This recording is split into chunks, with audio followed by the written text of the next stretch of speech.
RS brothers లో ఆషాఢం KG sale మళ్ళీ మొదలైంది. మరెన్నో క్రేజీ ఆఫర్స్ ఖైదీ చేయండి ఆర్ఎస్ బ్రదర్స్.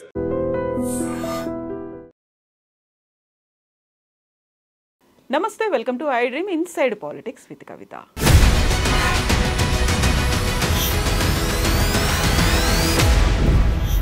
అమెరికా ఎన్ని ఆంక్షలు పెట్టినా, డొనాల్డ్ ట్రంప్ స్వయంగా వైట్ హౌస్కి డిన్నర్కి ఆహ్వానించిన మోదీ ఎందుకని స్పందించట్లేదు, ఎందుకని డిన్నర్కి అటెండ్ కాలేదు? ఎట్ ద సేమ్ టైం పెద్ద దేశాలు కాకుండా పేద దేశాలు, చిన్న దేశాల వైపే ఎందుకు మొగ్గు చూపుతున్నారు? ఆయన స్ట్రాటజీ ఏంటి, ఫారిన్ పాలసీ ఏంటి? మనతో పాటుగా ఉన్నారు economist and academician doctor Ravinder Rena గారు. రవీందర్ గారు నమస్కారం.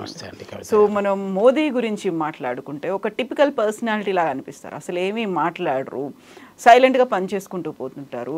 అమెరికాలో అక్కడ నుంచి కాల్ వచ్చింది, డొనాల్డ్ ట్రంప్తో కలిసి డిన్నర్కి ఇన్వైట్ చేస్తే అక్కడికి వెళ్లకుండా బ్రిక్స్ దేశాలు అన్నారు. బ్రిక్స్ దేశాలు కాదు, ఆఫ్రికాలో ఉన్నటువంటి చిన్న చిన్న కంట్రీస్కి వెళ్ళొచ్చారు. తీవ్రవాదం మీదేమో జీరో టాలరెన్స్ అంటున్నారు. మన పని మనం చేసుకుంటూ వెళ్తే మెల్లిగా అందరూ మన దారిలోకే వచ్చేట్టుగా ఒక ప్లాన్ అనేది ఉంది. ఆపరేషన్ సింధూర్ తర్వాత కూడా ఆల్మోస్ట్ ఒక 40 దేశాలకి మన ఎంపీల టీంని అక్కడికి పంపించారు. యాక్చువల్గా ఏం చేస్తున్నారు, ఏం జరుగుతోంది, ఎందుకు బయట చెప్పట్లేదు మనకి? కవిత గారు, లీడర్షిప్ స్ట్రాటజీస్ అనేది ఒక్కొక్కరికి ఒక్కొక్క రకంగా ఉంటాయండి. ఇప్పుడు జనరల్గా మోడీ గారు సెప్టెంబర్ బార్న్ బేబీ, అంటే ఆయన బర్త్డే 17 సెప్టెంబర్, నాది 18 సెప్టెంబర్. మోస్ట్ ఆఫ్ దట్ నా అబ్జర్వేషన్ ప్రకారం ఏంటంటే సెప్టెంబర్ బేబీస్ చాలా ఎక్కువగా మాట్లాడరు, చాలా స్మార్ట్గా కైండ్గా పనిచేసుకుంటూ వెళ్తూ ఉంటారు. అలా ఉంటుందంటారా? అది నా యొక్క ఉద్దేశం. అది జనరల్గా అంటే చాలామంది నేను అబ్జర్వ్ చేశాను. నేను కూడా సెప్టెంబర్ బేబీని కాబట్టి చెప్తున్నాను అన్నమాట. సో అతను ఏం చేస్తున్నాడంటే speech is silver, silence is gold. ఎక్కువగా మాట్లాడి ఎక్కువగా నాయిస్ చేసినట్టయితే ఇంకెక్కువ కాంట్రవర్సీస్ కావడానికి ఆస్కారం ఉంటుంది. సో మీరు పని చేయాలనుకున్నప్పుడు వాక్ ద టాక్. మీరు పని చేయాలనుకున్నప్పుడు ఎలా అయినా కూడా పని చేసుకోవడానికి ఆస్కారం ఉంటుంది. అంతేగాని మీరు మాట్లాడి పని చేయకపోతే కూడా వేస్ట్ కదా. సో అట్లాంటి సందర్భంలో చాలామంది లీడర్స్ ఏం చేస్తారంటే they speak less and they try to do more. Sometimes they may not do more also.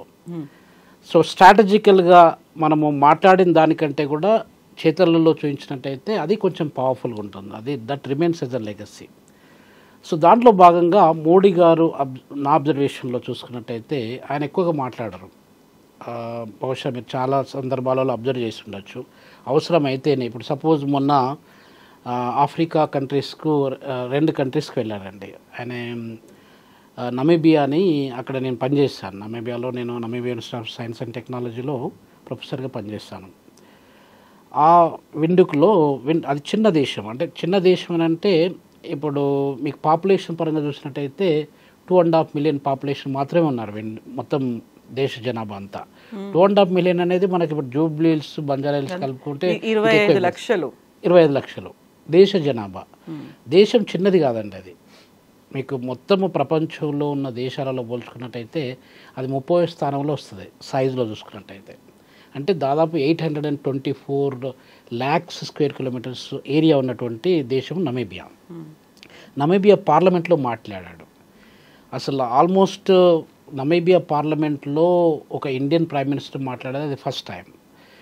అలాగే మొత్తము ఆయన విజిట్ చేసిన, అంటే ప్రైమ్ మినిస్టర్ అయినప్పటి నుండి ఇప్పటి వరకు విజిట్ చేసినటువంటి కంట్రీస్లో ఆయా పార్లమెంట్లో మాట్లాడింది ఆయన 17 కంట్రీస్ పార్లమెంట్లో మాట్లాడాడండి. సో అది మనం నెహ్రూ గారి నుండి, ఇందిరాగాంధీ గారి నుండి, ఇంకా వాజ్పేయి గారి నుండి ఎవరిని తీసుకున్నా కూడా వాళ్ళందరూ కలిపి, అందరు ప్రైమ్ మినిస్టర్ కలిపి, కొంతమంది 2 కంట్రీస్లలో మాట్లాడారు, కొంతమంది 3 కంట్రీస్లో మాట్లాడారు. అందరు కలిపి చేసిన దానికంటే మోడీ గారు చేసింది 17 కంట్రీస్లో అండి. 17 కంట్రీస్ పార్లమెంట్లో మాట్లాడిన ప్రధానమంత్రి మన మోడీ గారండి. సో అలా చేసుకుంటూ వస్తున్నారు. అంటే ఇప్పుడు స్ట్రాటజిక్గా ఇప్పుడు నమీబియా పాపులేషన్ పరంగా చూసుకుంటే చిన్న దేశం, స్ట్రాటజిక్గా కానీ సైజ్ పరంగా చూసుకున్నా కానీ నమీబియా కంటే దాదాపు ఒక 80 దేశాలు ఏంటి, దాదాపు 100 దేశాల పైన చిన్న దేశాలు ఉన్నాయండి సైజులో చూసుకున్నట్టయితే.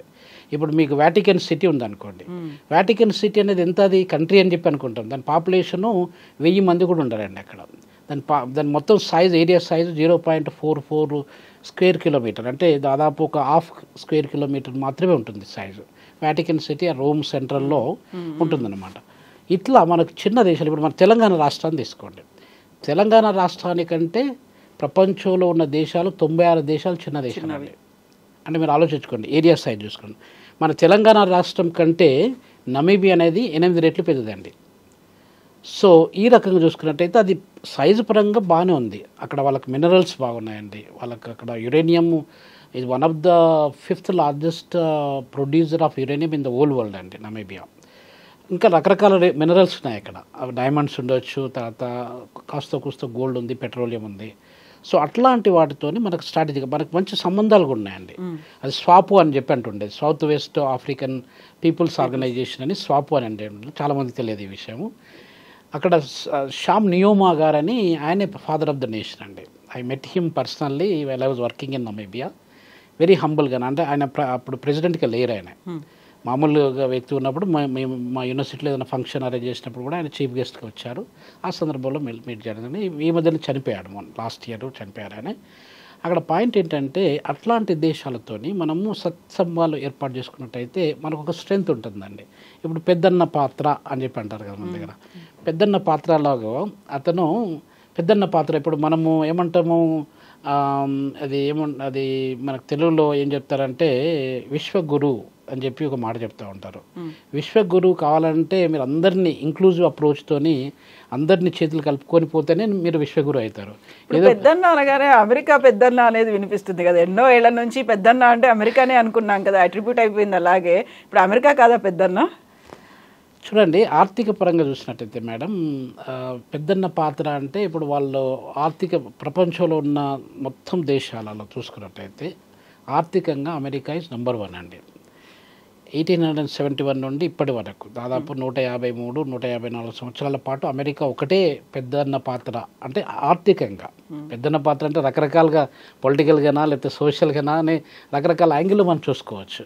ఆర్థికంగా చూసినట్టయితే ఆర్థికంగా 154 సంవత్సరాల పాటు ఏ కంట్రీ కూడా అమెరికాని ఇప్పటివరకు బీట్ చేయలేదు.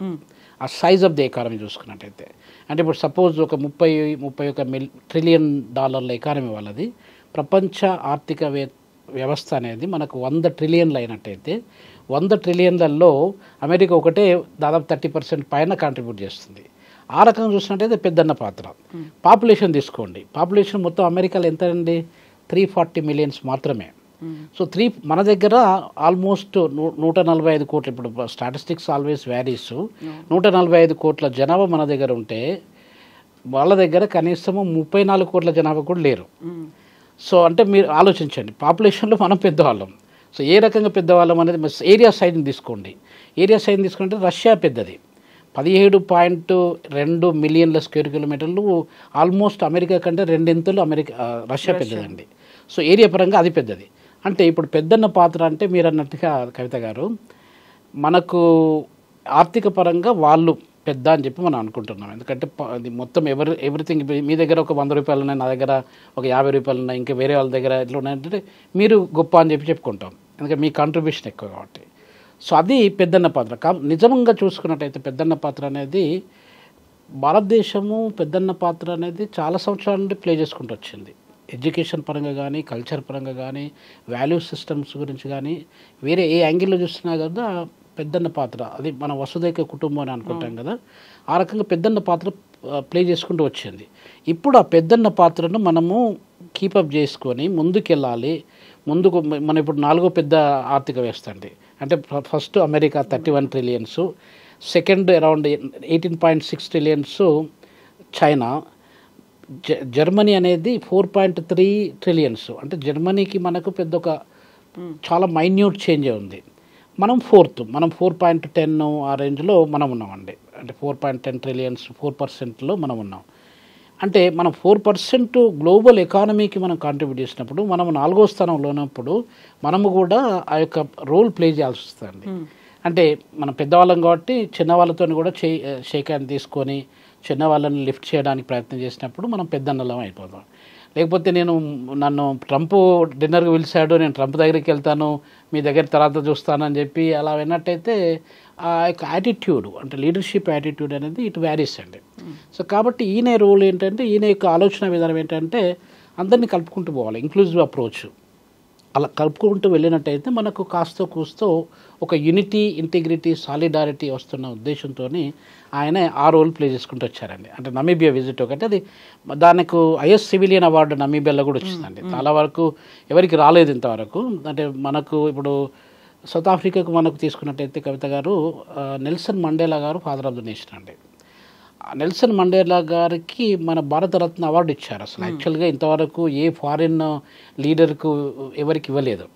మనము భారతరత్న అవార్డును నెల్సన్ మండేలా గారికి ఇచ్చాం. అలానే అలాంటి అవార్డు నమీబియా నుండి మనకిచ్చారు, తర్వాత గానా నుండి కూడా మనకిచ్చారు. మన గానాకు కూడా వెళ్ళారు మినిస్టర్ గారు, ప్రైమ్ మినిస్టర్ గారు బహుశా ఫస్ట్ వీక్ 2nd, 3rd జూలైలో అక్కడికి వెళ్ళారు. దాని తర్వాత నమీబియాకి వచ్చారు. నమీబియా నుండి మళ్ళీ అక్కడ బ్రెజిల్లో బ్రిక్స్ మీటింగ్ ఉన్నది కాబట్టి బ్రెజిల్కి వెళ్ళి అక్కడ Trinidad and Tobago, Brazil visit చేసుకుని 5 కంట్రీస్ విజిట్ చేసుకుని వాపస్ వచ్చారు మొన్ననే, ఒక దాదాపు లాస్ట్ వీక్, ఒక 1 వీక్ బ్యాక్. సో ఇది జరిగిందండి. అంటే పెద్దన్న పాత్ర అనేది ఇట్ వ్యారీస్ అండి. ఇప్పుడు ఒక్కొక్కరి అప్రోచ్ డిఫరెంట్గా ఉంటుంది. మనం ఎకనామికల్గానే కాదు కదా, మొత్తం ఓవరాల్గా దాన్ని బ్యాలెన్స్డ్ అప్రోచ్ అంటారు. బ్యాలెన్స్గా తీసుకున్నప్పుడు ఎకనామికల్, సోషల్, పొలిటికల్, తర్వాత కల్చరు, హెరిటేజు, ఈ యాంగిల్లో చూసుకోవాల్సి వస్తుందండి. స్పోర్ట్స్, డెవలప్మెంట్ అట్లా అనమాట. సో ఇప్పుడు అమెరికాని కాదన్నారు, రష్యాతో ఫ్రెండ్షిప్ అనేది ఒకటి ఉంటుంది. వాళ్ళు ఎన్ని ఆంక్షలు పెట్టినప్పటికీ కూడా డిఫెన్స్ సిస్టమ్ అనేది, లేకుంటే ఫ్యూయల్కి సంబంధించి కూడా అంతా మేము రష్యా నుంచి తీసుకుంటామని ఒకవైపు ఎదిరించినట్టుగా కనిపిస్తోంది. ఎట్ ద సేమ్ టైం మనం ఆపరేషన్ సింధూర్ టైంలో ద రెసిస్టెంట్ ఫ్రంట్ని మనం ఉగ్రవాద సంస్థగా మనం అనౌన్స్ చేశాము. ఎప్పటి నుంచో అది మన లిస్ట్లో ఉంది, టెర్రరిస్ట్ లిస్ట్లో ఉంది. వెరీ రీసెంట్గా అమెరికా కూడా దాన్ని గుర్తించి almost few hours back, 24 hours back దాన్ని కూడా అలాగే అనౌన్స్ చేసింది. సో మన దారిలోకి తెచ్చుకునే ప్రయత్నమా, దాన్ని ఎలా చూడొచ్చు? కవిత గారు, ఇప్పుడు పరిస్థితి ఏంటంటే యాక్చువల్గా ది రెసిస్టెంట్ ఫ్రంట్ అనేది ఒక టెర్రరిస్ట్ ఆర్గనైజేషన్. అది 2019లో స్టార్ట్ చేశారు. 2019 అంటే అరౌండ్ 6 years అవుతుంది. 2019 అక్టోబర్లో స్టార్ట్ చేశారు. అది ఎందుకు స్టార్ట్ చేశారనేది కూడా మీకు ఒక చిన్న వివరణ ఇస్తాను. ఇప్పుడు 370 ఆర్టికల్ మనకు, నేను చిన్నప్పుడు చదువుకున్నది ఏంటంటే 370 ఆర్టికల్ అనేది కశ్మీర్లో మీరు భారతదేశ పౌరుడైనా కూడా కశ్మీర్లో భూమి, జాగా కొనుక్కోవడానికి మీకు ఇలాంటి హక్కు లేదు. కశ్మీర్ అనేది ఒక 370 ఆర్టికల్ ప్రకారంగా సెపరేట్ ఎంటిటీ. అది మన రాష్ట్రం, మన అంటే దాన్ని రాష్ట్రాలలో ఒక రాష్ట్రంగా జమ్మూ కాశ్మీర్ అనేది అనుకున్నా కూడా అది ఒక సెపరేట్ అటానమస్ పవర్స్ దానికి ఇచ్చారనమాట. అంటే ఇప్పుడు సపోజ్ ఫారిన్ కంట్రీస్లో మీరు ఏ కంట్రీలో కావాలంటే ఆ కంట్రీలో భూమి జాగాలు కొనడానికి లేదు, అలాంటి స్టేటస్ దానికి ఇచ్చారనమాట. ఆ 370 ఆర్టికల్ను ఎప్పుడైతే రద్దు చేసి వాటిని యూనియన్ టెరిటరీస్గా మనము డివైడ్ చేసి, లడఖ్ కానీ, కాశ్మీర్ కానీ, జమ్మూ కానీ డివైడ్ చేసి ఎప్పుడైతే భారతదేశ ప్రభుత్వము మన భారతదేశంలో విలీనం చేసి, ఇప్పుడు దమన్ డయ్యూ ఉందనుకోండి, పాండిచ్చేరి ఉందనుకోండి, తర్వాత లక్షద్వీపులు ఉన్నాయనుకోండి, ఇట్లా మన దగ్గర యూనియన్ టెరిటరీస్ ఉన్నాయి. ఆ యూనియన్ టెరిటరీస్ వాటి యొక్క స్టేటస్ ఎలా ఉందో జమ్మూ కాశ్మీర్ స్టేటస్ కూడా అలానే తీసుకొచ్చి పెట్టారనమాట. అలా చేసినప్పుడు ఈ పాకిస్తాన్ బేస్డ్ టెర్రరిస్ట్ ఆర్గనైజేషన్స్ దీన్ని స్టార్ట్ చేశారనమాట. ఇప్పుడు హిజ్బుల్ ముజాహిద్దీన్, ఇట్లాంటి లష్కర్ ఇ తోయిబాలు, అట్లా రకరకాల టెర్రరిస్ట్ ఆర్గనైజేషన్స్. అలానే ది రెసిస్టెన్స్ ఫ్రంట్ అనే దాన్ని స్టార్ట్ చేశారండి 2019. ఇది ఆగస్టు ఆ రేంజ్లో జరిగిపోయింది.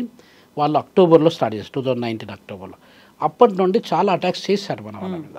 అంటే రకరకాల ఏంటంటే మన పాకిస్తాన్ ఆక్యుపైడ్ కాశ్మీర్ ఉంది కదండి, పాకిస్తాన్ POK అని అంటాం మనం. ఈ Pakistan occupied Kashmir almost 5200 square kilometres ల్యాండ్ను ఆక్రమించారండి. అంటే 5000 అంటే మన హైదరాబాద్ ప్లేస్ లాంటి కనీసం 3-4 ఏరియాస్ అంత జాగను వాళ్ళు ఆక్రమించుకొని మనకు స్వతంత్రం వచ్చినప్పటి నుండి ఇప్పటివరకు కవిత గారు 1947 నుండి ఇప్పటివరకు మనకు వాళ్ళకు యుద్ధాలు కూడా జరిగినాయి పాకిస్తాన్ మనకు. సో ఈ టెర్రరిస్ట్ ఆర్గనైజేషన్స్ను వాళ్ళు పోషించుకుంటూ వచ్చారండి. పోషించి ఇండియాలో ప్రతిసారి అడుగున ప్రతిరోజు, ప్రతి నెలకు కానీ ప్రతి వీక్ కానీ ఏదో ఒక రకంగా వాళ్ళు ప్రాబ్లమ్స్ క్రియేట్ చేస్తూ వచ్చారు. కాశ్మీర్లో రక్తపాతం. సో ఇది అంటే దానికి బేస్ చేసుకొని దీన్ని స్టార్ట్ చేశారండి. స్టార్ట్ చేసినాక మొన్న పహల్గామ్లో మీకు అటాక్ అయింది, మీకు అందరు తెలుసు. 22nd April పహల్గామ్లో ఇన్నోసెంట్ టూరిస్టులు అండి, దాదాపు 25-26 మంది టూరిస్టులను పిట్టల్ని కాల్చినట్టుగా కాల్చి చంపేశారు. అది చాలా మేజర్ షాక్. అసలు మనకు దాదాపు ఒక 2008 తర్వాత మళ్ళీ 2025లో జరిగినటువంటి అన్ని ఇన్సిడెంట్స్ చూసినట్టయితే అది చాలా మ్యాసాకర్ కైండ్ ఆఫ్, అంటే మేజర్ అటాక్ అనమాట హ్యూమన్ బీయింగ్స్ మీద. ఇన్నోసెంట్ పీపుల్ అండి. వాళ్ళ టార్గెట్ ఏంటంటే మేడం, ఇప్పుడు పొలిటికల్ లీడర్స్, అక్కడ ఉన్నటువంటి సర్పంచులు, చిన్న చిన్న లీడర్స్ ఉంటారు కదా, ఆ ఏరియాలో ఉన్నటువంటి లీడర్స్, పహల్గామ్ కానీ దాని పక్కన ఉన్న విలేజెస్ కానీ, ఆ లీడర్స్ను టార్గెట్ చేసి చంపడము, తర్వాత ఎవరైనా బిజినెస్ పీపుల్ ఉంటే వాళ్ళను టార్గెట్ చేయడము, టూరిస్టులను చేయడం. టూరిస్టులను చేసినప్పుడు అయితే ఏమవుతుందంటే, ఇప్పుడు మనము టూరిస్ట్ అట్రాక్షన్లో వేరే దేశాలతో కంపేర్ చేసినట్టయితే మన ఏషియా ఖండంలో మనం వీఆర్ రిలేటివ్లీ బెటర్ అనమాట. అంటే థాయిలాండ్, సింగపూరు, ఇట్లాంటి వియత్నాము, వీటికి ఉన్న టూరిస్టులు అది వేరనుకోండి. అంటే మన దగ్గర ఉన్నటువంటి కల్చర్ కానీ, హెరిటేజ్ కానీ, హిస్టారికల్ సైట్స్ కానీ, తాజ్మహల్ కానీ, ఇట్లాంటి ప్లేసెస్ చూడడానికి మన దగ్గరికి దాదాపు ఒక 12 to 13 మిలియన్ పీపుల్ వస్తూ ఉంటారండి. ఆ టూరిస్టుల మీద, అంటే దాంతో ఒక అడిషనల్ రెవెన్యూ మనకు జనరేట్ అవుతూ ఉంటుంది. ఆ టూరిస్టుల మీద మనకు ఒక థ్రెట్ క్రియేట్ చేసి, ఫారిన్ టూరిస్టులు అంటే అమ్మో ఇండియానా పోకూడదు అని చెప్పి ఒక భయాన్ని క్రియేట్ చేసినప్పుడు మనల్ని ఆర్థికంగా దెబ్బతీయడానికి ఆస్కారం ఉంటుందండి. సో దాన్ని స్ట్రాటజిక్గా వాళ్ళు ఆ రోజు అటాక్ చేయడం జరిగింది. అసలు ఆ పహల్గామ్ అనే ప్లేస్ని ఏమంటారంటే స్విట్జర్లాండ్ ఆఫ్ ఇండియా అంటారండి. Switzerland, I was there in స్విట్జర్లాండ్లో. నేను మోనార్క్ బిజినెస్ స్కూల్లో విజిటింగ్ ప్రొఫెసర్, దాదాపు 13 years నుండి విజిటింగ్ ప్రొఫెసర్గా పనిచేస్తున్నాను. స్విట్జర్లాండ్లో I was there quite few times. అయితే స్విట్జర్లాండ్ ఆఫ్ ఇండియా, మనం స్విట్జర్లాండ్ ఎక్కడికి పోనక్కర్లేదు, స్విట్జర్లాండ్ మన దగ్గరనే ఉంది. సో కాబట్టి దాదాపు యావరేజ్గా కవిత గారు 3000 కార్లు ప్రతి రోజుకు పహల్గామ్కి వస్తాయండి, ఈ అటాక్ జరిగే కంటే ముందు. ఇప్పుడు చాలా తగ్గిపోయాయి అసలు. అక్కడ ఉన్న బిజినెస్లు, అక్కడ ఉన్న చోటమోట అవి గల్లీలో అవి అమ్ముకునే వాళ్ళు కూడా ఈ రోజులలో అమ్ముకునే పరిస్థితిలో ఉన్నారండి. సో వాళ్ళందరూ ఎలా బతుకుతారు? అక్కడున్న ప్రజలు చాలా పేద ప్రజలు, వాళ్ళకి వేరే సోర్స్ ఆఫ్ ఇన్కమ్ అంటూ లేదండి. ఈ టూరిజం ద్వారానే వచ్చేటువంటి ఇన్కమ్ను ఈ ది రెసిస్టెంట్ ఫోరము అనే Pakistan based or Pakistan government supported terrorist organization అనేది దెబ్బతీయడానికి ప్రయత్నం చేసిందండి. దాంట్లో భాగంగానే మనకు ఆపరేషన్ సింధూర్ అని మన గవర్నమెంట్ ఆఫ్ ఇండియా స్టార్ట్ చేయడం జరిగింది, వాళ్ళ మీద అటాక్ చేయడం జరిగింది. తర్వాత అటాక్లో we lost and we also won, major portion we won. అలాంటి సందర్భంలో అమెరికా వాళ్ళు మళ్ళీ ఇంటర్ఫియర్ అయిపోయి మనల్ని లేదు ఆపేయండి మీరు వారు, అది పెద్ద మొత్తంలో అసలు తాడో పేడో తేల్చుకునే పరిస్థితి ఉంటుండేదండి. సో అటువంటిప్పుడు మనల్ని అసలు అక్కడ ఆపేయడం జరిగింది. అప్పుడు అలానే కంటిన్యూ అయినట్టయితే మనకు ఏదైనా ఒక క్లియర్ పిక్చర్ అనేది వస్తుండేదండి. ఇప్పుడు పాకిస్తాన్ ఆక్యుపైడ్ కాశ్మీర్ ఉన్నది, అది మన ల్యాండ్ అసలు యాక్చువల్గా. ఇప్పుడు పాకిస్తాన్ యొక్క ఆర్థిక వ్యవస్థను తీసుకున్నట్టయితే కవిత గారు, మనం తమిళనాడు అనేది ఒక రాష్ట్రం అండి. తమిళనాడులో ఎంతైతే ఆదాయం వస్తుందో తమిళనాడు నుండి భారతదేశానికి, దానికంటే తక్కువ ఆదాయము పాకిస్తాన్ నుండి వస్తుందండి. అరౌండ్ 250-260 బిలియన్స్ మాత్రమే వస్తుంది. మీరు బాంబే తీసుకున్నట్టయితే దాదాపు మహారాష్ట్ర ఏరియాలో $400 బిలియన్ల పైన ఆదాయము ఒక్క రాష్ట్రం నుండి వస్తుంది. అంటే మీరు ఆర్థిక పరంగా పాకిస్తాన్ చూసుకున్నట్టయితే పెద్ద ఆర్థిక వ్యవస్థ కాదు అది. 250-260 బిలియన్లు అంటే చాలా చిన్న ఆర్థిక వ్యవస్థ. ఈవెన్ మా సౌత్ ఆఫ్రికా నుండి కూడా కంపేర్ చేసినట్టయితే దాదాపు ఒక 40%-45% చిన్న ఆర్థిక వ్యవస్థ అండి అది. సో అట్లాంటి ఆర్థిక వ్యవస్థ వాళ్ళు మనల్ని, భారతదేశాన్ని దెబ్బతీయాలి అనే ఉద్దేశంతో రకరకాలుగా, అంటే పొలిటికల్గా కానీ ఇలాంటి టెర్రరిస్టుల ద్వారా కానీ వాళ్ళు సూటిగా మనతో కొట్లాడలేరండి. వాళ్ళ దగ్గర న్యూక్లియర్ పవర్స్ ఉన్నాయి, మన దగ్గర న్యూక్లియర్ పవర్స్ ఉన్నాయి. We're among the top 7-8 countries ప్రపంచం మొత్తం మీద ఉన్నట్టయితే రష్యా, అమెరికా, ఫ్రాన్స్, తర్వాత ఇండియా, చైనా, ఇట్లా చూసుకున్నట్టయితే వాళ్ళకు కూడా ఉన్నాయి. Doesn't mean that they are greater than us. మన ఈ భూభాగాన్ని చూసుకున్నట్టయితే కూడా ఇప్పుడు నమీబియా అని చెప్పాను కదా, ఆల్మోస్ట్ నమీబియా సైజ్ అంత దేశం అది.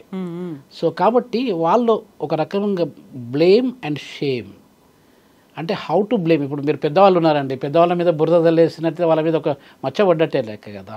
సో అలాంటి పరిస్థితులలో అలాంటి స్ట్రాటజిక్గా వీళ్ళను ఈ టెర్రరిస్ట్ ఆర్గనైజేషన్లను డెవలప్ చేసుకుంటూ వచ్చారండి. మొన్ననే అసలు just 1-2 days back American vice president గారు కూడా డిక్లేర్ చేశారు. అంటే India considered the resistant front అనే దాన్ని టెర్రరిస్ట్ ఆర్గనైజేషన్గా మనం ముందు నుండి గుర్తించాం. దాదాపు 5-6 years వాళ్ళు స్టార్ట్ చేసినప్పటి నుండి గుర్తించాము. ఎందుకంటే మనము విక్టిమ్స్ అండి, వేరే ప్రపంచంలో అమెరికా విక్టిమ్ కాదు, ఏదో థాయిలాండ్ విక్టిమ్ కాదు, ఇంకేదో ఇరాక్ విక్టిమ్ కాదు, మనము డైరెక్ట్ విక్టిమ్, మన కొరకే ఏర్పాటు చేసినటువంటి ఆర్గనైజేషన్. సో మనం ఇన్నోసెంట్ సోల్జర్స్ చాలామంది చనిపోయారండి. కల్నల్ కూడా ఒక అతను చనిపోయాడు పాపం. సో ఇలా అంటే రకరకాల యాంగిల్స్లో బిజినెస్ పీపుల్ మీద, పొలిటీషియన్స్ మీద, మన సోల్జర్స్ మీద, మన ఆర్మడ్ ఫోర్సెస్ మీద అలా అటాక్ చేస్తూ ఒక థ్రెట్ని క్రియేట్ చేసుకుంటూ వచ్చారండి. అప్పుడు గవర్నమెంట్ స్ట్రాటజీ ఏంటంటే వీళ్ళకి ఏదైనా ఒక గుణపాఠం చెప్పాలి, ఒక బుద్ధి చెప్పాలి అనే ఉద్దేశంతో ఆపరేషన్ సింధూర్ స్టార్ట్ చేయడం జరిగింది. దానిలో చాలా వరకు మనం విన్నాం. అసలు ఒక క్లియర్ పిక్చర్ వస్తుండేదండి. మనం ఇంకా కొద్ది రోజుల పాటు మనము అది వార్ కంటిన్యూ చేసినట్టయితే we would have had a better picture. Pakistan would have come down to our knees అనమాట, కాళ్ళ కిందికి వచ్చేటువంటి పరిస్థితిలో ఉంటుండేది. కానీ ఇంకా పాలిటిక్స్లో ఇప్పుడు మీరు చెప్పారు కదా, పెద్దన్న పాత్ర అంటే ఆర్థికంగా వాళ్ళు పవర్ఫుల్ కాబట్టి వాళ్ళ మాటను మనం వినాల్సి వచ్చిందనమాట. అది జరిగిందండి. సో ఇప్పుడు పేద దేశాల వైపు చూడడం కావచ్చు, చిన్న దేశాల వైపు చూడడం కావచ్చు, మనకు ఎలా హెల్ప్ అవుతుంది అనుకుంటున్నారు? చూడండి, ప్రపంచం అనేది భారతదేశము, అమెరికా, పాకిస్తానే కాదండి, దాదాపు 230 దేశాల వరకు ఉన్నాయండి. సైజ్ పరంగా చూసుకున్నట్టయితే మన ఆంధ్రప్రదేశ్ ఇప్పుడు డివైడ్ ఆంధ్ర, మనకు ఆంధ్ర తెలంగాణ కాకముందుకు మనము మన దేశంలోనే 5 పెద్ద రాష్ట్రాలలో మనం పెద్దవాళ్ళమండి. ఇప్పుడు మన ఆంధ్రప్రదేశ్ రాష్ట్రాన్ని తీసుకుని ఆంధ్రప్రదేశ్కును మనకు దాదాపు మనం 112,000 స్క్వేర్ కిలోమీటర్స్ ల్యాండ్ మన తెలంగాణ రాష్ట్రంలో ఉన్నట్టయితే మేడం, దాంట్లో అంటే ఆంధ్రప్రదేశ్లో 1,62,000 స్క్వేర్ కిలోమీటర్స్ ల్యాండ్ వాళ్ళు ఉన్నారండి. అంటే మనకంటే 50,000 స్క్వేర్ కిలోమీటర్స్ ల్యాండ్ వాళ్ళకి ఎక్కువ ఉందండి ఆంధ్రప్రదేశ్కి. ఆంధ్రప్రదేశ్తో కంపేర్ చేసినట్టయితే కవిత గారు, దాదాపు 120 దేశాలు మొత్తం ప్రపంచంలో చిన్న దేశాలు ఆంధ్రప్రదేశ్ కంటే తక్కువగా. మన తెలంగాణతో పోల్చుకున్నట్టయితే 96 దేశాలు చిన్న దేశాలండి. కొరియా ఉందనుకోండి, సౌత్ కొరియా అనేది డెవలప్డ్ కంట్రీ అని అనుకుంటాం మనం. మన ఏషియాలోనే జపాను, సౌత్ కొరియా, సింగపూర్ ఇవి డెవలప్డ్ కంట్రీ. మన దాంట్లో ఎంత చిన్న దేశం అండి అది, మన తెలంగాణలో పోల్చుకున్నట్టయితే చాలా చిన్నది. 80,000 స్క్వేర్ కిలోమీటర్లు మాత్రమే ఉంది, మన దగ్గర 112 ఉన్నట్టయితే. ఇజ్రాయెల్ తీసుకోండి, ఇజ్రాయెల్ కూడా మనకంటే చిన్నదే అది. సో ఇట్లా మనకు మొత్తం దేశాలను చూసుకుంటే పోర్చుగల్ కావచ్చు, ఇట్లా రకరకాల దేశాలను తీసుకున్నట్టయితే లగ్జంబర్గ్ ఇవన్నీ కూడా చిన్న చిన్న కంట్రీస్ అండి. మనం చాలా పెద్ద రాష్ట్రము, ఒక రాష్ట్రము భారతదేశంలో తెలంగాణ రాష్ట్రము దానికంటే కూడా చాలా చిన్న దేశాలు, అంటే 96 దేశాలు ఉన్నాయని చెప్పాను కదా, అలా ఉన్నాయండి. ఇప్పుడు ఇలాంటి వాటితో మనం ప్రపంచం అనుకున్నప్పుడు మేడం, ఈ 230 దేశాలు కలిపితేనే ప్రపంచం. రష్యా అనేది 17.2 మిలియన్ స్క్వేర్ కిలోమీటర్ అని చెప్పాను కదండి. అంటే ప్రపంచంలో ఎంత పెద్ద దేశం, ఇప్పుడు మొత్తం ప్రపంచము మనకు 500 మిలియన్ల స్క్వేర్ కిలోమీటర్స్ ల్యాండ్ అండి. 500 మిలియన్ల మనకు Pacific ocean, Atlantic ocean, Indian ocean ఇవన్నీ వెళ్ళిపోతే దాదాపు 76% ఏరియా అంతా వాటర్లోకి వెళ్ళిపోతే 24% మాత్రమే మనకు భూభాగం అండి. ఆ భూభాగంలో అంటే ఇప్పుడు 500 మిలియన్ స్క్వేర్ కిలోమీటర్స్లో మేడం మనకు 149 మిలియన్ల స్క్వేర్ కిలోమీటర్ ల్యాండ్ మాత్రమే భూభాగం అని అంటాం, సర్ఫేస్ ఆఫ్ ద ఎర్త్. ఆ surface of the earth Russia 17.2 million square kilometer. ఆలోచించండి, మన ఆఫ్రికా ఖండం మొత్తము 31 మిలియన్ స్క్వేర్ కిలోమీటర్స్ అండి. ఏషియా ఖండము ఒకటి దాదాపు 46 మిలియన్ స్క్వేర్ కిలోమీటర్స్. ఇలా ఉన్నప్పుడు ఇప్పుడు చిన్న చిన్న దేశాలు చెప్పాను, నావరు ఒకటి ఉందండి. నావరు, తువాలు అనేది చాలా చాలా చిన్న ఒక చీమల్ లాంటి దేశాలు. అవి మన పసిఫిక్ మహాసముద్రంలో ఒక చిన్న ఐలాండ్ కంట్రీస్ అండి. ఫిజీ ఉందనుకోండి, ఫిజీలో మన భారతీయులు కూడా చాలామంది ఉన్నారు, మన ప్రైమ్ మినిస్టర్ కూడా మన భారతీయ ఒరిజిన్ అతను. సో ఇట్లాంటి దేశాలలో మేడం ఏమవుతుందంటే వాటిని ఎవరు పట్టించుకుంటారు చెప్పండి. కిరిబాతి ఉందనుకోండి, సోలమన్ ఐలాండ్స్ ఉన్నదనుకోండి, నేను పాపువా న్యూగినీలో పనిచేస్తాను, పాపువా న్యూగిని ఉందని, ఇలాంటి దేశాలను ఎవరు పట్టించుకుంటారు? ఎవరో ఒకరు ముందుకు మన అందరం కలిసి పనిచేసుకుంటాము అన్న ఒక పెద్దన్న పాత్ర, ఒక లీడర్షిప్ రోల్ ప్లే చేసే గ్లోబల్ లీడర్ లేకపోతే వీటన్నిటిని అవన్నీ స్కాటర్ అయిపోతాయి. వాటికి ఒక యూనిటీ ఉండదు, ఒక ఇంటిగ్రిటీ ఉండదు. ఇప్పుడు పాము అనేది మన తెలుగులో ఒక మాట చెప్తారు కవిత గారు, ఎంత పెద్ద పామైనా, ఎంత పెద్ద తాచుపామైనా కూడా చలిచీమల చేత చుక్కి తాచుపాము చనిపోతుందని చెప్పంటారు. అలానే ఈ చిన్న చిన్న దేశాలని మనం ఒక త్రాటి కింద, ఒక అంబ్రెల్లా కింద తీసుకొచ్చినట్టయితే వాటితో పాటుగా మనం ఎన్నో చేయొచ్చు. డిగో గార్షియా కానీ తర్వాత రకరకాల స్ట్రాటజిక్ లొకేషన్ చిన్న చిన్న ఐలాండ్స్ని ఆక్రమించుకొని ప్రపంచంలో ఉన్నటువంటి అగ్రగామిగా ఉన్న దేశాలు they are playing a dominant role. Not that they are powerful, but స్ట్రాటజిక్గా ఇట్లాంటి చిన్న చిన్న దేశాలను యూజ్ చేసుకొని అక్కడ వాళ్ళ ఆర్మీ బేస్ను సెటప్ చేసుకొని ఆయా ప్రాంతాలని వాళ్ళు కంట్రోల్ చేసుకుంటూ వస్తున్నారండి. సో భారతదేశం అట్లా కంట్రోల్ చేసే ఉద్దేశం కాదు. కాకపోతే మన ఉద్దేశం ఏంటంటే మనము విశ్వగురు కావాలి అనుకున్నప్పుడు ఒక పెద్ద ఆర్థిక వ్యవస్థగా మనం ఇప్పుడు దాదాపు ఇంకా వచ్చే 22 సంవత్సరాల్లో 2047లో వికసిత్ భారత్ అనే పేరు మీద మనము ఈ యొక్క డెవలపింగ్ అభివృద్ధి చెందుతున్న ఆర్థిక వ్యవస్థ భారతదేశము అనే పాయింట్ నుండి అభివృద్ధి చెందిన ఆర్థిక వ్యవస్థగా మనం ఆ పేరు మార్చడానికి చాలా ప్రయత్నాలు వస్తున్నాయి. అందుగురించి మోడీ అంటే master of development of India అని చెప్పి అంటారండి. సో దాంట్లో భాగంగా ఇవన్నీ జరుపుకుంటూ వస్తున్నాయండి. ఇప్పుడు ఇలాంటి జరుగుతున్నప్పుడు మనము ఈ చిన్న దేశాలను ఎట్లా వదిలేస్తాం చెప్పండి? అలా వదిలేయడం తప్పు, సమంజసం కాదు కదా.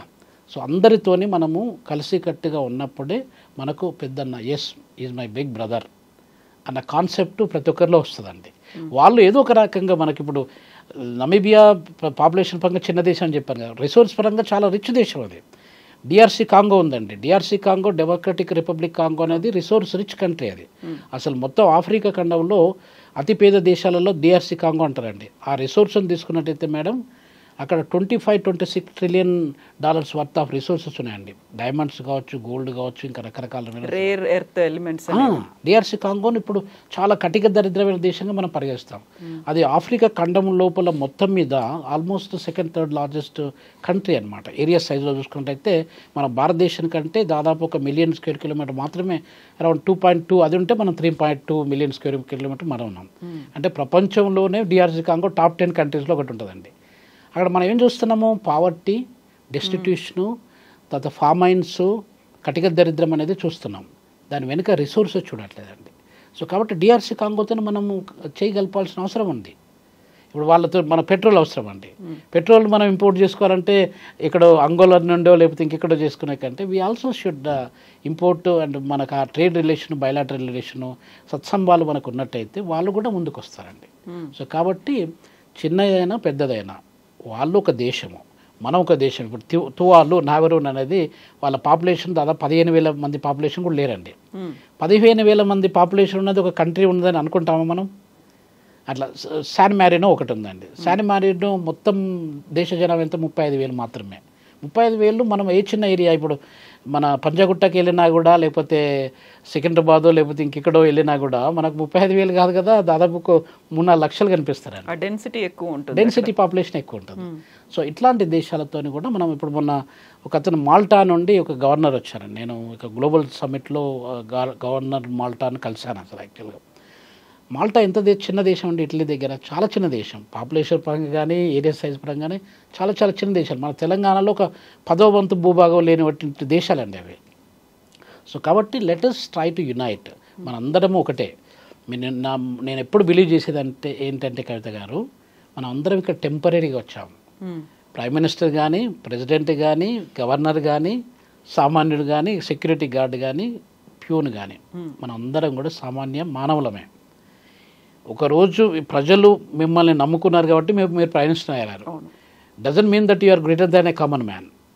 మీకు ఒక లీడర్షిప్, మీ మీద నమ్మకంతో ఒక లీడర్షిప్, ఆ యొక్క గౌరవాన్ని, ఆ యొక్క పవర్ను మీ చేతిలో పెట్టారు. సో కాబట్టి మన అందరం ఏదో ఒకరోజు వెళ్ళిపోయేటోళ్ళం. ఇప్పుడు వాజ్పేయి గారు వెళ్ళిపోయారు, ఇందిరాగాంధీ గారు వెళ్ళిపోయారు, అందరు వెళ్ళిపోయారు, గాంధీ గారు వెళ్ళిపోయారు, అందరం కూడా వెళ్తాం. సో ఈ ఉన్న టైంలో పట్ల మనం ఎంత ఇదిగా, ఎంత యూనిటీని మనం డెవలప్ చేస్తున్నాం, ఎంత మార్పును మనం పాజిటివ్ మార్పును తీసుకొస్తున్నాం, ఎంత వాల్యూను మనం యాడ్ చేస్తున్నాం, దట్ మ్యాటర్స్ అండి. అది మనం చేయకపోతే ఇంకా అంత లీడర్షిప్ అనేది విలువ లేకుండా అయిపోతుంది. లీడర్ అనేవాడు ఎప్పుడైనా కూడా ఈ has to produce more leaders than followers అండి. అలా చేసినోడే నిజమైన లీడర్. ఇక్కడే క్రిటిసిజం అనేది కూడా వస్తుంది కదా. ఇప్పుడు కరోనా టైంలో మన దగ్గర ఉన్నటువంటి వ్యాక్సిన్స్ కావచ్చు, మందులు కావచ్చు, ఇక్కడ ఉన్నటువంటి ఆక్సిజన్ సిలిండర్ కావచ్చు, ఇవన్నీ కూడా నైబర్స్ ఫస్ట్ అని వాళ్ళకి కూడా పంచారు. ఎక్కడో ఆఫ్రికాలో ఉన్న వాళ్ళకి కూడా ఇచ్చారు. మన దగ్గర బెడ్స్ గురించి కావచ్చు, వెంటిలేటర్స్ గురించి, మెడిసిన్స్ గురించి పట్టించుకోలేదు అనేటువంటి ఒక విమర్శ ఉంది. ఇప్పుడు కూడా మనమేమో ఎయిమ్ హై అనేది ఒకటి పెట్టుకున్నాము. చాలా 5 ట్రిలియన్ ఎకానమీ, 3rd లార్జెస్ట్ ఆ ప్లేస్లో ఉండాలి అనేది ఇంత పెట్టుకున్న తర్వాత డిఫెన్స్ మీద ఖర్చు పెట్టాల్సిన అవసరం వస్తుంది. మనకే బోల్డ్ అని వైద్య, విద్య వసతులు కల్పించాల్సినటువంటి ఉన్నాయి. ఇప్పటికీ కూడా ప్రాపర్ వాటర్ కానీ, ప్రాపర్ శానిటేషన్ కానీ, విద్యుత్ కానీ లేని ప్లేసులు ఉన్నాయి. వీటన్నిటి గురించి పట్టించుకోకుండా మన పిఎం అయి ఉండి ఇంకెక్కడికో వెళ్ళి వాడికి ఒక హెల్పింగ్ హ్యాండ్ ఇవ్వడం ఎందుకు? వాళ్ళకి హెల్ప్ చేయాల్సిన అవసరం ఉంది. ఫస్ట్ మనం కదా, మన దేశం కదా ఫస్ట్ అనే మాట. దాన్ని ప్రాపర్గా మోదీ అడ్రస్ చేయలేకపోతున్నారా, మనకు కమ్యూనికేట్ చేయలేదా, ఆయన స్ట్రాటజీ ఎందుకని చెప్పలేకపోతున్నారు మరి? కరెక్ట్ ప్రశ్న అండి కవిత గారు. ఇప్పుడు మాగా అని చెప్పి ఒకటి స్లోగన్ వచ్చింది ఈ మధ్యకాలంలో, మేక్ అమెరికా గ్రేట్ అగైన్ అని చెప్పి. ఆ యొక్క చిన్న స్లోగన్తో మన ట్రంప్ గారు రెండోసారి అమెరికా అధ్యక్షుడిగా పట్టాలు తీసుకున్నారండి. అది అంటే ఇప్పుడు ఇండియా కూడా మేక్ ఇండియా గ్రేట్ అగైన్ అంటే మనకు ఆల్రెడీ గ్లోరీ అనేది ఇండియా ప్రపంచ ఆర్థిక వ్యవస్థలో మేడం మనమంతా దాదాపు 1800 సంవత్సరాల పాటు మనం అగ్రగామి దేశము ఉంటుండేదండి. అంటే నంబర్ 1 ఎకానమీ ప్రపంచంలో ఎప్పుడు ఏది ఉంది 1800 సంవత్సరాల కంటే కింద, దాని కంటే ముందు అనుకున్నట్టయితే మనకు భారతదేశం ఉంటుండేది. చైనా కూడా ఉంటుండేది అనుకోండి, మధ్యలో ఎక్కువ శాతం భారతదేశం ఉంటుంది. అంటే హిస్టారికల్గా ఇప్పుడు ఈ మాట నేను భారతీయుణ్ణి భారతీయ ఆర్థికవేత్తను అని చెప్పి చెప్పుకునే కంటే యాంగస్ మ్యాడిసన్ అని ఒక బుక్ రాశాడండి. యాంగస్ మ్యాడిసన్ దాదాపు 2000 years of economic history of the world economy అనే దాని గురించి రాశాడు. దాంట్లో ఉన్నటువంటి క్లియర్గా ఇచ్చినటువంటి స్టాటిస్టికల్ ఇండికేటర్స్ని బేస్ చేసుకొని అమెరికా ఆర్థికవేత్త అమెరికా దేశం యొక్క ఆర్థిక వ్యవస్థ అనేది 2.5 ఉన్నప్పుడు మనము 25% మనము అంటే అమెరికా కంటే 10 రెట్లు మనం కంట్రిబ్యూట్ చేస్తుండేదండి. యూకే కూడా 1.8 ఉన్నప్పుడు వీఆర్ ఆల్రెడీ నంబర్ 1 అండి. సో అట్లాంటిది యూకే మనల్ని దాటిపోయింది. ఎందుకు? వాళ్ళు మనల్ని కాలనైజ్ చేసి దాదాపు 200 సంవత్సరాల పైగా మనల్ని రూల్ చేసి మన దగ్గర రిసోర్సెస్ తీసుకెళ్లారు కాబట్టి దే బికెమ్ రిచ్. అమెరికాలో రిచ్ రిసోర్సెస్ ఉన్నాయండి. భూభాగం మొత్తం మీద అమెరికా దాదాపు ఒక nearly 9 million square kilometres land. అంటే మనకంటే అమెరికా 3 రెట్లు పెద్దదండి భూభాగంలో చూసినట్టయితే. మన జనాభాలో చూసినట్టయితే మనకంటే చాలా చిన్నదనుకోండి ఇప్పుడు నేను చెప్పినట్టుగా. సో ఏది చేసినప్పటికీ కూడా కవిత గారు మనకు లీడర్షిప్లో మనము వేరే వాళ్ళు పెద్దవాళ్ళు ఆల్రెడీ వాళ్ళు పెద్దవాళ్ళనే చూసుకోవడానికి ప్రయత్నం చేస్తూ ఉంటారు. చిన్నవాళ్ళని ఎప్పుడు పట్టించుకోరు. మనం చిన్నవాళ్ళని పట్టించుకొని చిన్నవాళ్ళతో స్నేహం చేసి చిన్నవాళ్ళను పైకి తెస్తూ ఉన్నప్పుడు మనకు ఒక సస్టైనబుల్ ఒక సిస్టమ్ అనేది డెవలప్ అయిపోతుందండి. ఏది చేసినా కూడా ఎప్పుడైనా ఏమైనా ప్రాబ్లం వచ్చినా కూడా అన్నీ మనకు సపోర్ట్ చేయడానికి ఆస్కారం ఉంటాయి. సపోర్ట్ చేసినా చేయకపోయినా కూడా మన లెగసీ అంటే ఒక భారతదేశం ఇక్కడ identity of India, not a leaders అనే వాళ్ళు వస్తూ ఉంటారు పోతూ ఉంటారు. That is not an issue. India remains number 1. India is a great country. అది మనకు హిస్టారికల్గా మనం ప్రూవ్ చేసాము. తర్వాత సైన్స్ అండ్ టెక్నాలజీలో కూడా మనం నంబర్ 1 అండి. ఇప్పుడు మన ఏరోప్లేన్ ఉంది కదా, ఏరోప్లేను రైట్ బ్రదర్స్ కనుక్కున్నారని చెప్పి నేను వాషింగ్టన్ డీసీకి ఒక 10 years బ్యాక్ వెళ్ళినప్పుడు రైట్ బ్రదర్స్ కనుక్కున్న విమానాన్ని నేను ఆ మ్యూజియంలో చూశానండి. వాషింగ్టన్లో ఒక మ్యూజియం ఉంటుంది, ఆ మ్యూజియంలో కనిపిస్తుంది. అట్లాంటి అది ఎన్ని సంవత్సరాల కింద జరిగింది? జస్ట్ 100 సంవత్సరాలు, 1922 ఆ రేంజ్లో జరిగింది. 1922కి ఇప్పటికి 2025కి ఎంత ఎవల్యూషనరీ చేంజెస్ వచ్చాయో చూడండి మీరు విమానం యొక్క ఎయిర్ ఇండస్ట్రీలో. అటువంటిది మనకు అట్లాంటి డెవలప్మెంట్స్ శివకర్ బాబూజీ అని రైట్ బ్రదర్స్ కంటే ముందు శివకర్ బాబూజీ అనే ఆయన మనకు ఏరోప్లేన్ కనుక్కున్నారండి. ఎంతమంది తెలుసండి ప్రపంచంలో శివకర్ బాబూజీ గురించి? అది ఎందుకని బయటికి రాలేదు మరి? ఇది జరుగుతుంది. ఇప్పుడు భారతదేశంలో చాలామంది ఫేమస్ ఎకనామిస్టులు ఉన్నారండి, ఫేమస్ సైంటిస్టులు ఉన్నారు, ఫేమస్ మెడికల్ ప్రాక్టీషనర్స్ ఉన్నారు, ఫేమస్ లీడర్స్ ఉన్నారు డిఫరెంట్ యాంగిల్స్లో. వాళ్ళ పేర్లు బయటికి రావు. ఎందుకంటే ఒక డామినెన్స్ పవర్ అనేది ప్రపంచంలో యూరోపు లేకపోతే అమెరికా లేకపోతే ఆస్ట్రేలియా లేకపోతే న్యూజిలాండ్ లేకపోతే కెనడా ఇవే కంట్రీస్ డెవలప్ అనేది ఒక రకమైనటువంటి హెజిమనీ క్రియేట్ చేసుకుంటూ వచ్చారు ఆ డామినెన్స్ను. మనం ఎంత గొప్ప పని చేసినా కూడా మనల్ని గొప్ప అని అనరండి. మన దగ్గర చాలా గొప్ప వాళ్ళు ఉన్నారు. ఇప్పుడు మన లీడర్స్ చూసుకోండి మీరు, సుందర్ పిచ్చయ్య గారు కానివ్వండి, సత్యనాథన్లో మన హైదరాబాద్ నుండి మన తెలుగు వతనం. ఇట్లాంటి లీడర్స్ మీరు అమెరికా వ్యవస్థలో చూసుకున్నట్టయితే 127 మంది బిలియనీర్లు ఉన్నారండి. ఏది? అమెరికాలో. దాదాపు 800 మంది బిలియనీర్లల్లో 127 మంది బిలియనీర్లు నాలాగా అంటే వేరే దేశాల నుండి అక్కడికి వచ్చి సెటిల్ అయిన వాళ్ళు, బిలియనీర్లు అయిన వాళ్ళు ఉన్నారండి. దాంట్లో కనీసం 18%, నియర్లీ 20% ఆఫ్ ద బిలియనీర్స్ ఆ 127లో మన ఇండియన్సేనండి. అంటే మన ఇండియన్స్ కాంట్రిబ్యూట్ చేస్తున్నారు అక్కడ. కానీ ఇండియన్స్ అక్కడ పోయిన తర్వాత కాంట్రిబ్యూట్ చేస్తున్నారు, ఇక్కడ నుండి కాంట్రిబ్యూట్ చేయట్లేదు. అక్కడ ఏం జరుగుతుందంటే మేడం, ఇదంతా ప్రపంచంలో ఇవి అగ్రగామి దేశాలు కాబట్టి అగ్రగామి దేశాల యొక్క వాళ్ళ అది కంట్రోలింగ్ పవర్ అనేది ఆ యొక్క వాళ్ళని పాపులర్ చేసుకోవడము, మనల్ని పక్కకు పెట్టేయడం, ఇలా జరుపుకుంటూ వస్తుంది. లేకపోతే మన దేశంలో ఉన్నటువంటి ఇప్పుడు మన దగ్గర నోబెల్ ప్రైజ్ వచ్చిన వాళ్ళు హరగోవింద్ ఖురానా కానివ్వండి, లేకపోతే అమర్త్య కుమార్ సేన్ కానివ్వండి, ఇట్లాంటి మన ఇంకొక వెంకటరామన్ కానివ్వండి, ఇట్లాంటి వాళ్ళకు నోబెల్ ప్రైజ్ వచ్చేసాయి మన మన మన భారతీయులు వాళ్ళు అసలు యాక్చువల్గా. కాకపోతే ఏమంటారు, అమెరికా వాళ్ళ అమెరికన్ సిటిజన్స్ కాబట్టి అది అమెరికాకే చెందిపోతుంది అంటారు. సో ఈ డామినెన్స్ అనేది జరుపుకుంటూ వస్తుంది, ఇప్పటికి కూడా జరుగుతుందండి. సో భారతీయులు అనేవాళ్ళు ఎప్పుడు తక్కువ అనేది ఆ ప్రపంచాన్ని ఆ రకంగా హిస్టరీని కానివ్వండి, సైంటిఫిక్ డిస్కవరీస్ కానివ్వండి, ఇన్నోవేషన్స్ కానివ్వండి, ఆ రకంగా వాళ్ళు కంట్రోల్ చేసుకుంటూ ఇప్పటికి కూడా వస్తున్నారండి. అందుగురించి మన దగ్గర ఎంతో టాలెంటెడ్ పీపుల్ ఉన్నారండి. మేధో సంపత్తి అంతా అక్కడికి తరలి వెళ్తున్నప్పుడు దానికి చేయాల్సినటువంటిది ఏం చేశారు అనేది బ్రెయిన్ డ్రెయిన్ బ్రెయిన్ గెయిన్ అని చెప్పి ఒక థియరీ ఉందండి. మేమంతా బ్రెయిన్ డ్రెయిన్ అన్నట్టుగా 28 years అవుతుందండి నేను బయటికి వెళ్ళి. భారతదేశాన్ని వదిలేయాలని అనిపించలేదు, బట్ పరిస్థితులు అలా వచ్చాయి. ఆ పరిస్థితులలో నేను వెళ్ళాల్సి వచ్చింది. సో కాబట్టి మనలాంటి టాలెంటెడ్ పీపుల్ని అక్కడున్న టాలెంట్ ఆయా దేశాలలో టాలెంట్ చూపించే కంటే మన దేశంలో మనకి ఏమైనా అవకాశాలు ఇచ్చినట్టయితే మనం చూపించేవాళ్ళం. సో మన దగ్గర కూడా సిస్టమ్ ఆ రకంగా లేదు. మన దగ్గర ఉన్న టాలెంట్ ఉందంటే వాడిని ఎలా అనగదొక్కాలి, కాలుతో ఎట్లా క్రష్ చేయాలని చెప్పే వాళ్ళు ఉన్నారు, కానీ చేతితో పైకి లేపాలనే వాళ్ళు చాలా తక్కువ మంది ఉన్నారు. లీడర్స్ కావచ్చు, మన బిజినెస్ వాళ్ళు కావచ్చు, ఎవరైనా కావచ్చు. సో ఈ యాటిట్యూడ్ చేంజ్ కావాలండి. ఆ యాటిట్యూడ్ చేంజ్ అయినప్పుడు ఇండియా ఫస్ట్, ఇండియా నెంబర్ 1. మీకు మొత్తం బెస్ట్ మ్యాథమెటిషియన్స్ వరల్డ్లో తీసుకున్నట్టయితే ఇండియన్సేనండి. ఇప్పుడు హార్వర్డ్ బిజినెస్ స్కూల్లో నితిన్ ఓరా అనే అతను first time in the history of Harvard University హిస్టరీని తీసుకున్నట్టయితే ఫస్ట్ టైం డీన్గా అపాయింట్ చేశారండి ఆయనను. దాని తర్వాత కూడా ఇంకా second Indian appoint. So Indian talent అనేది ఇప్పుడు మొత్తం ఒక టాప్ 20 మల్టీనేషనల్ కంపెనీస్ తీసుకున్నట్టయితే కవిత గారు, మన ఇండియన్స్ అందరు సీఈఓలు. శాంతాను అని మన హైదరాబాద్ అబ్బాయి మన ఉస్మానియాలో చదువుకున్నాడు. సో ఇట్లాంటి వాళ్ళు సీఈఓలుగా ఉన్నారు. ఎందుకున్నారు అని అంటే talent management, talent economy, knowledge economy. So ఈ టాలెంట్ ఇప్పుడు మీకు చెప్పిన పాయింట్ శివకర్ బాబూజీ గురించి చాలామంది తెలియదు, మన భారతీయులకు కూడా తెలియదు, వేరే వాళ్ళకి సంగతి పక్క పెట్టండి. సో హేజిమనీ అనేది చేంజ్ కావాలి. అది ఎట్లా చేంజ్ అవుతుందండి? మనం ఇప్పుడు 4వ పెద్ద దేశంగా ఎదిగినామండి, 4th లార్జెస్ట్ ఎకానమీ అయినాం. ఫస్ట్ లార్జెస్ట్ కావడానికి చాలా ఛాన్సెస్ తక్కువ ఉన్నాయండి మనకి. ఇంకా దాదాపు 200 సంవత్సరాలు పడుతుండొచ్చు. ఫ్యూచర్ లేదు అసలు. మనం ఉన్నంత కాలము ఇట్ నెవర్ హ్యాపెన్స్ అండి. 2025 అని 75 అని అనుకుంటున్నాము, 2075లో మనం ఉండలేము అసలు యాక్చువల్గా అలాంటి డెవలప్మెంట్ చూడడానికి. 3rd లార్జెస్ట్ కావడానికి ఛాన్సెస్ ఎక్కువ ఉన్నాయండి కవిత గారు.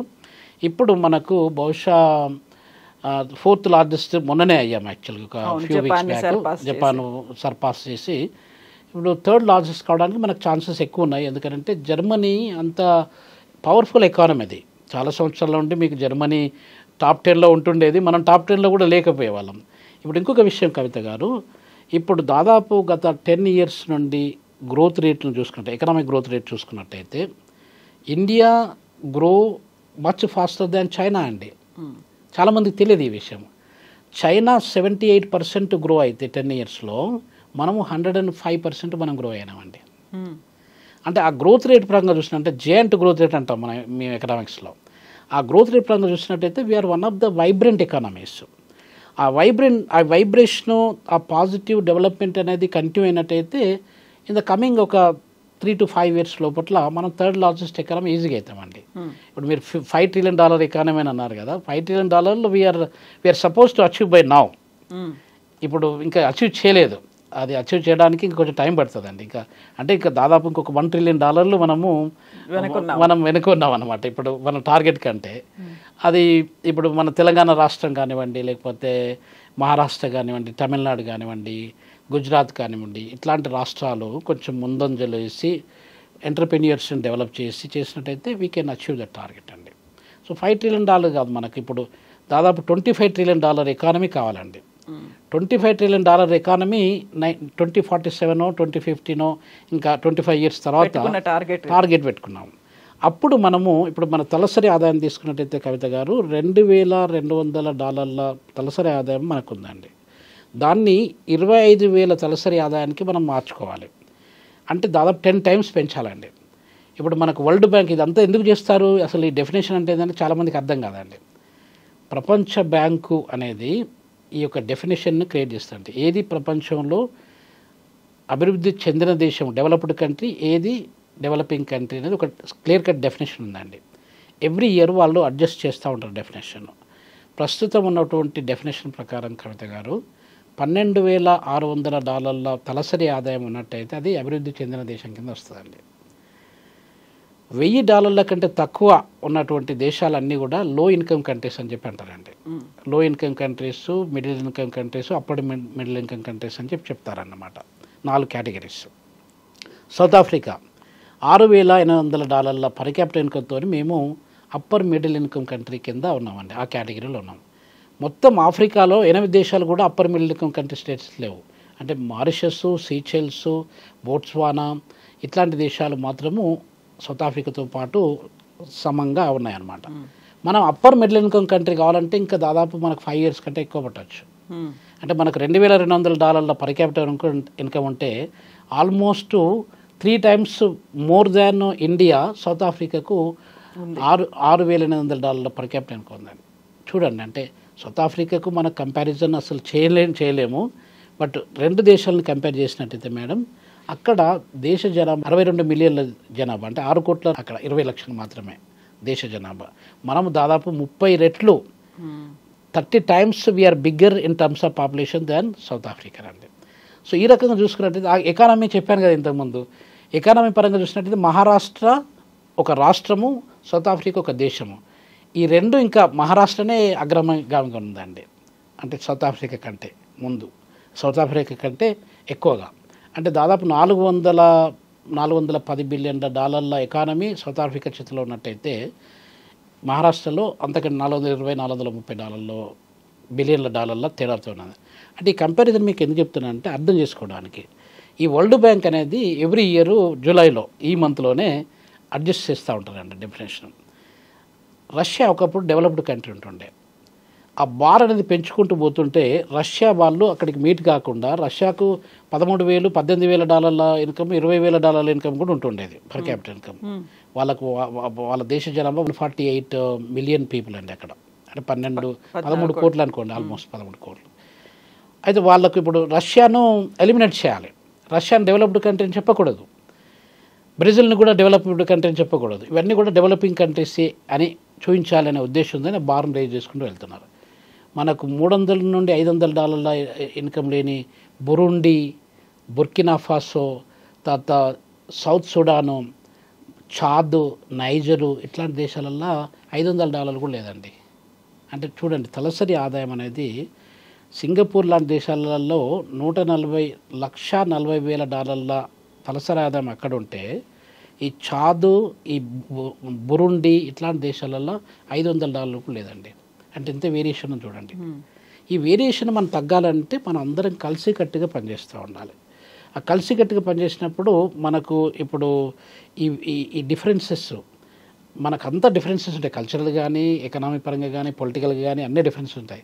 కానీ there should be some common platform. ఆ కామన్ ప్లాట్ఫామ్లో మనం అందరం ఒకటే, ప్రపంచ దేశాలన్నీ ఒకటే, ప్రపంచ దేశాలన్నీ కలిసికట్టుగా పనిచేసినట్టయితే ఈ ప్రపంచాన్ని అతి ఉన్నతమైన, అతి సుందరమైనటువంటి ప్రపంచంగా దీన్ని మనం క్రియేట్ చేసుకోవచ్చు అనేది ఒక కాన్సెప్ట్ పెట్టుకోవాలండి ప్రతి లీడర్ కూడా. అది చాలా చాలా ఇంపార్టెంట్ మనకి ఈ రోజులలో. సో దాన్ని మోదీ ఫాలో అవుతున్నారా ఇప్పుడు? అది అనుకుంటాను నేను. అంటే డిఫరెంట్ పర్స్పెక్టివ్స్, పీపుల్ అందరు వీఆర్ నాట్ పర్ఫెక్ట్ అండి. భగవంతుడు కూడా పర్ఫెక్ట్ కాదు అసలు వాస్తవం చెప్పాలంటే.